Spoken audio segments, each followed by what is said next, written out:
love and the passion coming from the bass player? The love and the passion for the bass, and for me being a bass player. My father plays piano, so I started like imitating my father at a very young age. Matter of fact, I was just showing somebody a picture of myself imitating my father when I was 3 years old. I put his glasses on, and I sat at the piano, and I didn't have any sheet music, so I put a checkerboard up and I was playing. So anyway, I was imitating my father on piano. At 10 years old, I started playing the clarinet. They offered 3 instruments in the New York schools: the trumpet, the drums, or the clarinet.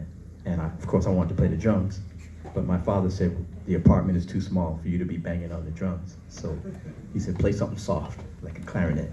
Okay. So I played the clarinet, and I stayed with the clarinet all the way through university. But when I was 10 years old, I heard Michael Jackson and the Jackson 5. And Michael Jackson was 10 years old himself. So I was like, whoa. You know, I knew music was cool because all of my family, they're musical, but I didn't know you could be like a professional musician at 10 years old. So I got excited. A lot of people my age got excited by the Jackson 5. Anyway, I wanted to play soul music, and I couldn't find any place to fit the clarinet in with the soul music.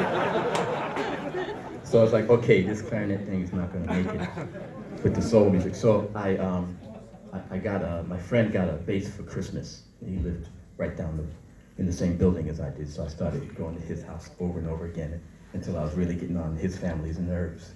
And then I got my mom to buy me a bass.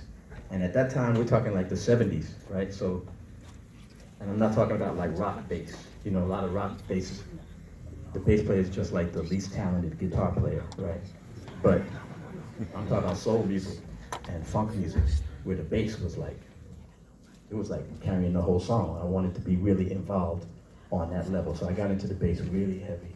I started off with an acoustic guitar with just 4 strings, and then my mom got me a bass. First bass she got me was it looked like B.B. King's guitar.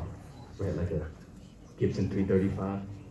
Wasn't the greatest bass. It was by a company called Univox, but it was cool. And then about a year and a half, two years into it, my parents realized I was really serious, and they got me a Fender Jazz bass, like 1974. And I've been playing the jazz bass style bass since then. But man, I just love the fact that the bass player seemed like he was controlling the whole thing, even though nobody knew it. You ever see those? I don't know if they have it here in Holland. You ever see those fire trucks, and there's a guy driving it in the front, but there's another dude in the back? Bass player's the dude in the back. Say, y'all don't really know, but I'm doing the driving right here.